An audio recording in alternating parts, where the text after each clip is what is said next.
Hey, Ando here from SenseiAndo.com and Happy Life Martial Arts. Today, it's my honor to be standing here with Sifu Matt Ember, longtime practitioner of Kung Fu Sansu, and more importantly, my teacher for over 20 years. So, if you like the content you see on my site, or if you don't like the content you see on my site, well, I'm going to have to share the credit and the blame with this guy right here. Is that fair? Okay. Yeah. So today, instead of listening to me yammer as usual, Sifu Matt was kind enough to throw out a challenge to you and give you a tip to help make your martial arts a little more powerful. Are you ready to go? Ready. Let's do it.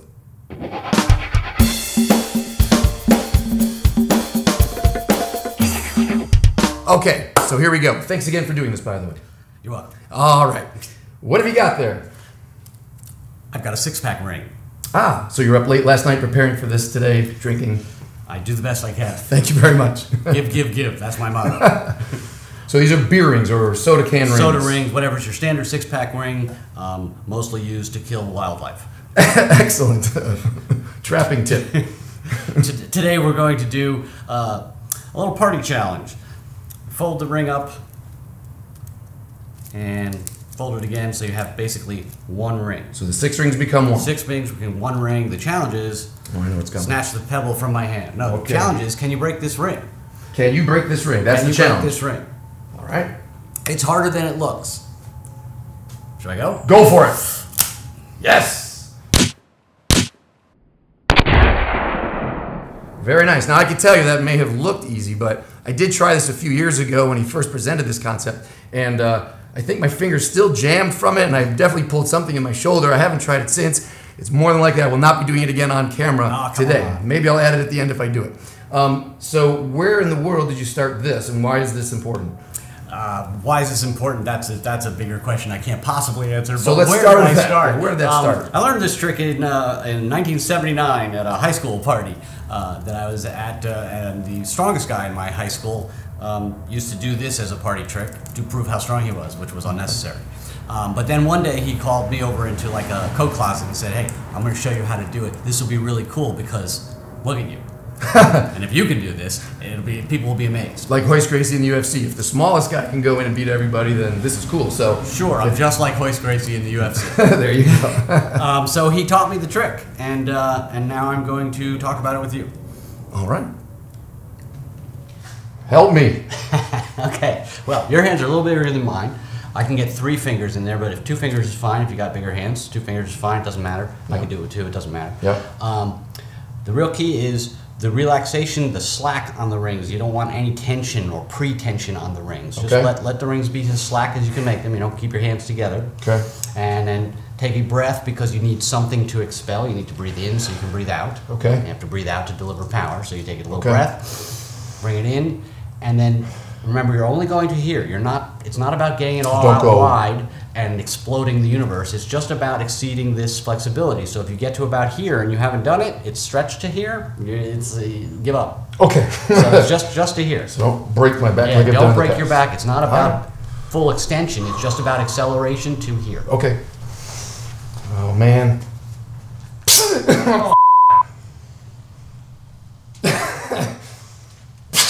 Jesus.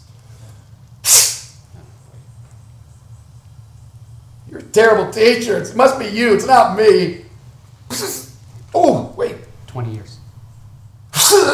Oh, wait.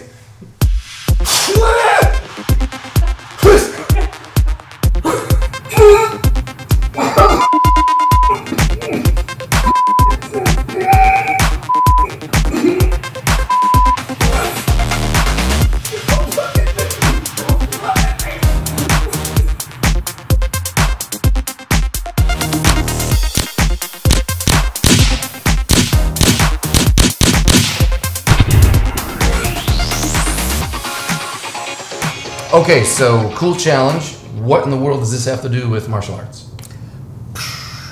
Wow, not much. No, no. It's about maximizing your delivery of power, especially if you're a smaller person. Ando is what, 5'10", 5'11"? 6 feet. Thank you very much. Okay, you're 6 feet. Low self-esteem. I am an honest 5'7", and I am an honest 143 pounds. So I'm not going to overwhelm anybody physically. I'm not going to be able to grab somebody and push them and have him move. If he resists at all, I'm the one who's going to move. He's bigger, heavier, and stronger, and younger, and faster. And I don't want to talk about it. So what is it about? It's about, to get sciencey, it's about the difference between speed and acceleration. Speed is how fast something is going. Miles per hour, feet per second. Acceleration is the rate of change in that speed. 0 to 60, how quickly can you get there? That's acceleration. The speed you end up going is 60, but how quickly can you get to 60? Yes. And with the rings, if I could have one more of those. Sure.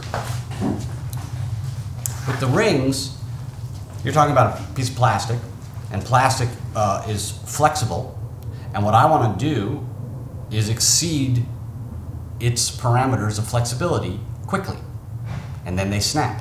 But if I do it slowly, they stretch. And the application of martial arts is,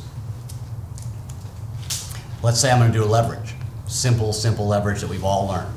And if I apply this gradually or slowly, I'm using whatever strength I have against whatever strength he has. Guess what happens when he decides to use his strength? Nothing. I don't get the leverage. I can't even turn his wrist if he holds still. It's not going to work because I'm smaller than him. But if I can accelerate quickly, I might be able to exceed his flexibility parameter. And if I snap it as opposed to apply it, if I snap it, not only can I cause the movement that I want, but I might be able to break this.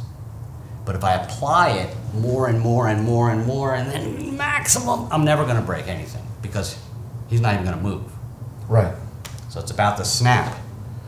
And I'm not even talking about using my legs. I'm talking about just my body, my torso, my arms, my hands. If you add the legs, then it's even... If you add the legs, you can extend this whole concept down to the ground, which is torquing from the ground up your feet to your hips, to your waist, to your core, to your shoulders, all that stuff, and dropping your weight so you're using the biggest muscles that you possess, your quads and your glutes and your hamstrings. You're using those biggest muscles as part of what you're using to generate power with the same acceleration that I'm doing when I snap the rings with my hands and arms. So that's pretty powerful information, because I think a lot of people focus on the ideas generally of speed and power. So they're thinking if my muscle is bigger, that's better. And if I can move my body faster in general, that's better. But either way, if you're still not applying the acceleration, if you don't have the explosiveness of it, or that kime, that moment of pure commitment of everything, then the techniques still are going to be very difficult to make effective for a smaller person. No matter how much muscle you added or how fast you think you are, unless you're committed to that moment of explosiveness, then the technique doesn't work as well. Is that a fair way to... Yeah, that's exactly how I would think of it. It's the phrase "speed kills," and that's good. You want speed because speed is a great neutralizer, and speed gets you to a place quickly. But really, I'll just use a simple word: snap. Mm-hmm. That the acceleration is the snap, and the snap is what gets it done for me as a smaller person against him. Because if I don't have snap, he will overpower me every time. Which is a great contrast with the snap versus tap. If you're doing something like Brazilian Jiu-Jitsu or submission art, people are always looking kind of like for the slow stretch, which is like the flexible ring. You're stretching the ring to give your partner time to say, okay, I see where this is going. But in a street application, it's more likely you just pop. So you go faster than they can even realize that they're in danger, so that you... they don't have a chance to tap because they're already broken. It already happened. It's past tense. And now you're getting the difference between sport and reality. And I love sports. Right. So I'm never going to be anti-sport of any kind. UFC, MMA, whatever, basketball, I'm in. Right. But actual combat, actual street levels, I live, you die situations, I don't want you to tap out. That's the last thing I'm looking for. Right. I'm looking to break something and move on. Right. Great. I think that's important talk. If you want to keep up with Sifu Matt and get more tips from him, well, you're out of luck, my friend. He doesn't have a website. He doesn't really care about you. But that means you're going to have to keep coming back here. So make sure you thumb up this video and or give this video a thumbs up, I should say. Yikes. And don't forget to hit subscribe. Until next time, my thanks again. Sifu Matt. And keep fighting for a happy life.